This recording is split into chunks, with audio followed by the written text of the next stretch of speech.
大家好，歡迎收睇我哋嘅頻道，我係今期嘅主持人老鄧，我係攝影師魚仔。OK，咁我哋今日睇兩套單位，一套咧就係細單位460尺嘅大單間，你可以見到成個景觀係比較靚仔，而且總價唔到20萬嘅。另外一個單位咧就係720尺嘅大兩房，全新未入住嘅。我哋兩個單位都係今期嘅筍盤，我哋 Let's go。OK， 我哋而家位置喺邊度啊，老鄧？我哋而家喺梵高的海嘅北門啊，屬於小徑灣片區，亦都係屬於大亞灣地塊嘅。今日你可以見到樓下有好多嘅一個新鮮超市啦，包括嘅一個海鮮嘅一條街等等都喺度。你可以見到車水馬龍嘅生活氛圍嘅話，會比較熱鬧啲嘅呢個小區嚇。咁入到嚟咧，而家屋苑嘅位置啦，你可以見到咧有好多小朋友啦喺呢度玩嘅。成個園景咧，佢亦都係俾惠州評為呢個最美嘅園景之一嘅。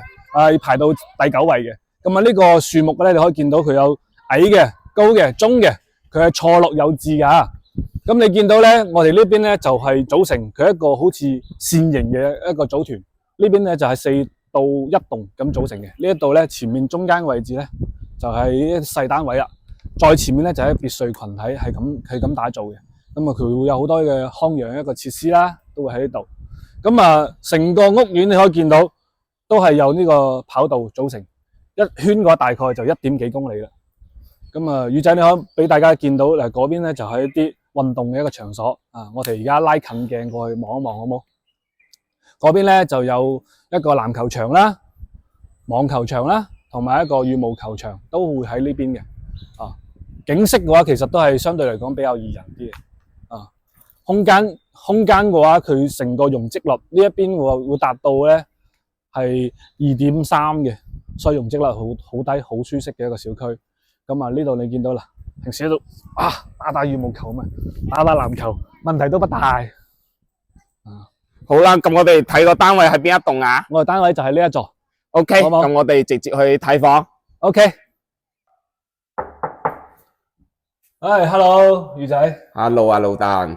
係啊，今日我哋介紹呢套屋苑咧係19個8啊，總價你可以見到460尺嘅單位景觀視野好開闊嘅。咁先入嚟咧有個可線對講機啦，全屋大咗精裝修嘅吓，已經係呢個網線已經係入網噶啦，布局噶啦。今日呢個燈掣全部都係品牌嘅。今日你一見到呢個廁所咧都係一個乾濕分區嘅，全部都係品牌啦，白茵嘅品牌啊。呢啲櫃啊，你可以見到都係好似正，而且係內藏式嘅，全部已經係真真正可以做到拎包入住噶啦。咁啊，呢度咧就係一個開放式廚房啦，你可以見到可以擺即係飯煲啊、餐煲啊，零散散嘅，全部都係放喺呢度。包括呢度仲有個雪櫃仔嘅，呢個有雪櫃仔嘅。呢個星盤亦都好大，你可以見到一個大星盤喺度嘅。上面咧做咗一排嘅一個壁櫃。櫥櫃可以放好多嘅零散散嘅雜物，而且材料都係好實盞嘅。因為呢個咧就係業主一個急售嘅一個房嚟嘅，所以咧就如果你買呢個單位就唔好錯過啦。亦都係成個片區唯一一個低過20萬可以出售一個單位。咁啊，呢度咧就係一個沙發嘅位置咧，呢個沙發係一個雙人位嘅，大概係2米左右。咁呢啲就唔睇啦。我哋睇到呢兩個床咧都係放喺度嘅。如果你唔需要兩個床嘅情況下咧，你可以平得一個。咁啊，呢個都好軟噶，都好舒服嘅。而且電視機亦都配晒噶啦，包括呢個電視櫃全部你見到視頻所見嘅嘢都可以講話，全部都係鬆，唔使擔心呢個問題嘅。咁啊，你可以見到咧，呢個一個採光性亦都係好強，帶埋呢個冰箱位，成個露台咧，齋呢個露台面積咧都有4-5個方嘅，好舒服嘅。你可以見到啦。底下咧就係一個成個一個梵高嘅一個屋苑啦，可以見到有呢個籃球場活動嘅籃球場、羽毛球場啦、網球場等等，即係平時中意運動嘅你咧就唔好錯過啦。咁啊，呢邊咧成個環境你可以見到高樓聳立佢個樓間距係無敵嘅。我哋呢一座距離前面嘅一座嘅樓間距至少100米以上。底下咧你可以見到有別墅群啦。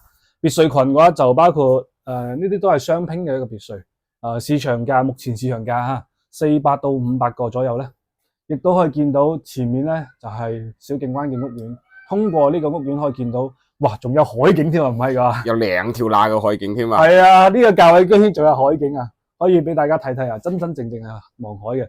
咁唔單止係咁，佢仲有一啲配套嘅小區嗱，好似前面呢度有個霞涌嘅一個第2小學，呢個係公立小學嚟嘅，6年制㗎。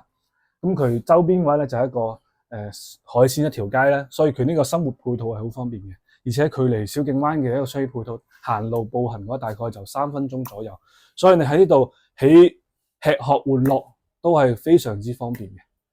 呢種咁嘅屋苑係咪你中意咧？老鄧啊，係，我幫觀眾朋友問幾個問題啦。呢套單位幾錢啊？而家賣緊？而家呢個單位嘅話係19個8人仔啊。咁佢幾大㗎？呢度係460尺嘅。咁佢幾時買翻嚟㗎？買翻嚟嗰陣時個價錢係幾多錢啊？呢個房嘅入伙時間係18年嘅，16年入手。當時嘅價錢咧大概係60幾個嘅。咁咪蝕咗2/3？係啊，真正打3折啊！而家呢套屋苑。然之後嘅話，啱先你唔係講有學校嘅，咁呢套單位係咪學區房嚟㗎？係冇錯，我哋呢個單位係屬於呢個學校嘅一個劃分嘅一個區域嘅學區房嚟嘅。然之後仲有一個嘅就係、華人嗰邊個管理費就3.3蚊啦，咁碧桂園呢邊嘅話，佢管理費幾錢啊？呢個係屬於碧桂園梵高的海嘅，咁佢呢個管理費咧就係2個6㗎，2個6一平方。然之後嘅話，我哋睇咗呢個單房嘅單位啦，你帶我哋去睇多套2房嘅單位好唔好啊 ？OK， 冇問題 ，Let's go。好，哇！呢個充滿藝術性嘅大堂，你中唔中意啊？我哋而家見呢套咧就係梵高的海2房嘅單位，成個大堂氣唔氣派？有7米幾嘅層高。走，我哋而家去睇呢套2房單位。Hello， 各位觀眾，我哋而家上到呢個單位嘅呢一層啦，你可以見到一望無際嘅一個田園風光。呢一條咧就係一個石化大道啦，就係通往呢個高速嘅，包括小徑灣站啊、亞婆角高速啊，都係離呢個口岸嘅首站，而且一排嘅農莊。咁我哋而家入嚟呢個屋苑，你可以見到呢度咧係進送咗一個鞋櫃嘅位置啊，可以擺放鞋櫃嘅。咁入嚟咧，成個咧係一個雙龍抱珠嘅一個戶型。呢一邊咧，你見到咧就係一個廚房嘅位置啦。廚房咧呢度可以放一個雪櫃位置啦，其實都好闊，可以放一個雙門雪櫃。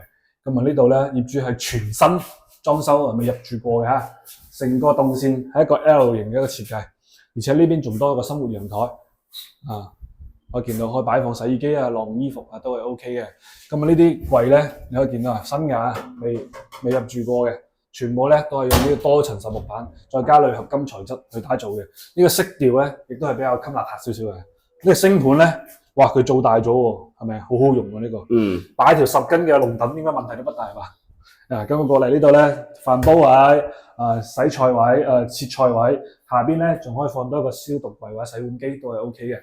咁啊呢個係廚房啦。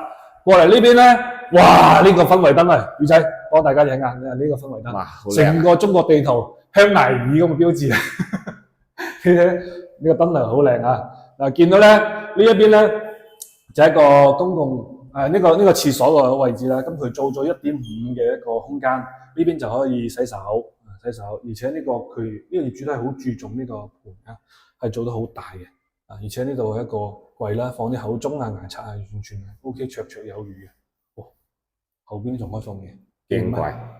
呢邊咁我哋空間竟然可以做到乾濕分區，而且都係用呢個品牌嘅一個衛浴嘅。咁可見咧，其實都係花咗心機去打造嘅。呢邊就係一個次臥嘅一個位置咧，而且佢係帶咗飄台嘅，你可以爬埋去做一個大床啊！呢個空間咧大概1.5米左右，呢個可以放一個衣櫃，亦都另一種方式咧，呢一邊放一排衣櫃，再加一個1.5米嘅床放喺度，可以綽綽有餘，好靚仔啊！呢個門就係原配噶啦，好硬淨嘅。咁呢一邊咧，你可以見到就係一個主陽台嗰個位置啦。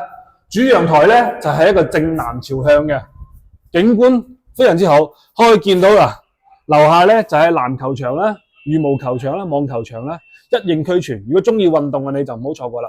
旁邊咧就一條小區嘅一個綠道，可以喺呢度跑步，每天1圈嘅一個運動量大概就差唔多1公里啦。運動係綽綽有餘啦。前面咧就可以睇到呢個別墅景啦。包括宇仔，如果俾大家睇到，可以見到3條嘅海景嘅。好。3條嘅可以景。咁成個單位嘅佢呢個露台嘅寬度咧，大概係90公分左右。佢長度咧係去到差唔多6米嘅，所以佢呢度啊，你可以平時喺呢度放個吧台喺度啊，飲下茶啊，睇下呢個景色啊，都係好舒服嘅。成個空間佢俾人感覺係非常之舒適。呢個單位咧，同大家介紹下，係720尺嘅，720尺，而且佢做到係冇任何過渡啊，好舒適。呢邊咧就係一個主人房嘅位置啦。哇！呢個主人房呢個尺數放一個2米嘅大床問題都不大。好大啊！呢套房係啊，好大啊！你睇下，都仲有一個飄台全真風嘅。你諗下，坐喺度再加個尿墊係咪？同你個愛人喺度啊飲下茶咁睇緊呢個景，係咪都好正咧？係啊，老鄧，咁我又幫觀眾問題，觀眾朋友問幾個問題。好啊，呢套房幾大啊？呢套房係720尺嘅大單位，大兩房。咁而家賣幾錢啊？而家就 OK 啦，40個都唔使啊，39個8就可以輕鬆將佢帶回家。打骨折㗎咯喎，呢套房。真係骨折啊！然之後嘅話，佢本身買翻嚟幾錢啊？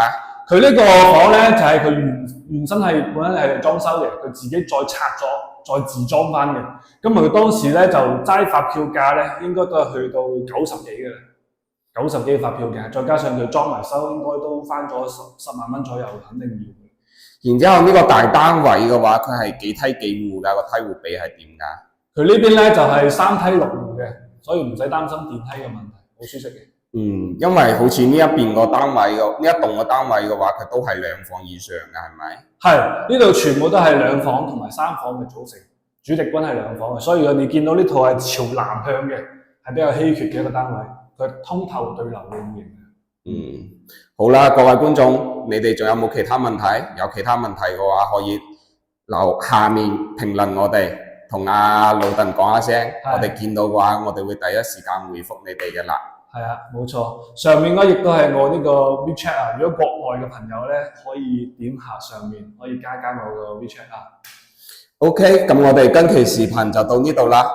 老鄧，我哋 say 個 bye。OK，我係老鄧，拜拜。我係魚仔，拜拜。